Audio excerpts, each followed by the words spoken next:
Jail जाना होगा अगर आपका भी अकाउंट फ्रीज हुआ है तो साइबर क्राइम के द्वारा। यानी अगर आपके भी अकाउंट में कोई ऐसा फ्रॉड ट्रांजैक्शन हुआ है जिसको लेकर आपके अकाउंट फ्रीज हुए हैं तो आपको जेल जाना पड़ सकता है, थाने जाने पड़ सकते हैं, कोर्ट कचहरी के चक्कर लगाने पड़ सकते हैं। इसलिए सावधान हो जाएं। अगर अकाउंट फ्रीज हुआ है तो ऐसा नहीं है कि आप हाथ पे हाथ धरे बैठे रहें भगवान भरोसे।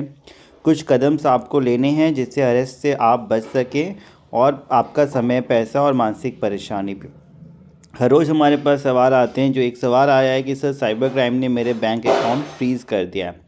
मैं ऑनलाइन बैटिंग करता था, वहाँ से पैसा आया तो फ्रीज़ कर दिया। मैं क्या करूँ? बहुत ज़्यादा डिप्रेशन, परेशान हूँ। मेरे पास बैटिंग का पैसा आया है, मैंने कोई फ्रॉड नहीं किया है।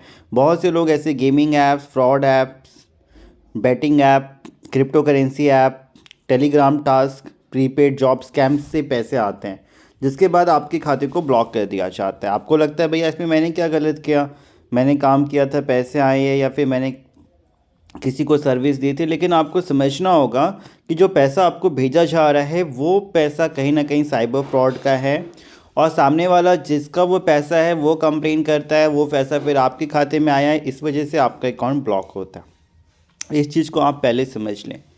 यानी हो सकता है कि जिसने आपको पैसा भेजा हो वो सही हो, लेकिन उसके पास जो पैसा भेजा है किसी थर्ड पर्सन ने, उस बंदे ने कंप्लेंट की हो, जिसकी वजह से उसका भी अकाउंट ब्लॉक होगा और फिर आपका भी ब्लॉक होगा। आम तौर पे ऐसे बहुत से लोग हैं जिनको टेलीग्राम पे, व्हाट्सएप पे ऑफर्स आते हैं जॉब के। लोग करते हैं 150, 500, 700, 1500, कुछ पैसे गंवाते भी हैं और अकाउंट फ्रीज़ हो जाता है। कुछ लोग गेमिंग ऐप्स खेल रहे होते हैं, वहाँ अकाउंट फ्रीज़ हो जाता है। कई बार क्रिप्टो करेंसी पे आपने कोई क्रिप्टो अपना सेल किया, सामने वाले से पैसे लिए, उसके बाद पता चला कि सामने वाले ने कोई कंप्लेंट कर दी या जो पैसा आपको भेजा वो एक्चुअली किसी फ्रॉड का था, किसी के साथ उन्होंने फ्रॉड किया था। इसकी वजह से आपका अकाउंट भी फ्रीज़ हो गया और आप पे एक तरीके का एफआईआर और केस दर्ज हो गया। बिकॉज अकाउंट फ्रीज़ होने का मतलब भी है कि सामने वाले ने कंप्लेन की है। इनिशियली कंप्लेन होते ही अकाउंट फटाफट फ्रीज़ किया जाता है। अब आता है पार्ट पे इन्वेस्टिगेशन का। जब एफआईआर होती है तो इन्वेस्टिगेशन स्टार्ट होती है। पूछताछ के लिए आपको व्हाट्सएप के माध्यम से, फ़ोन के माध्यम से नोटिस भेजकर थाने बुलाया जाएगा। आपसे आपके अकाउंट के आपकी आइडेंटिटी पूछी जाएगी, सोर्स ऑफ इनकम पूछा जाएगा।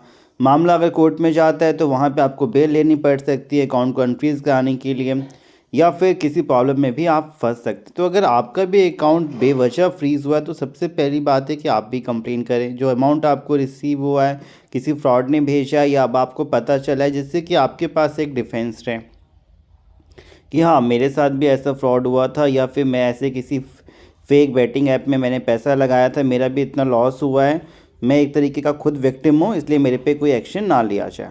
बैंक अकाउंट से जुड़े हुए न जाने कितने सवाल हैं, सारे सवालों का जवाब मिलेगा आपको। आपका भी कोई सवाल है आप हमें व्हाट्सअप करें, नीचे कमेंट करें।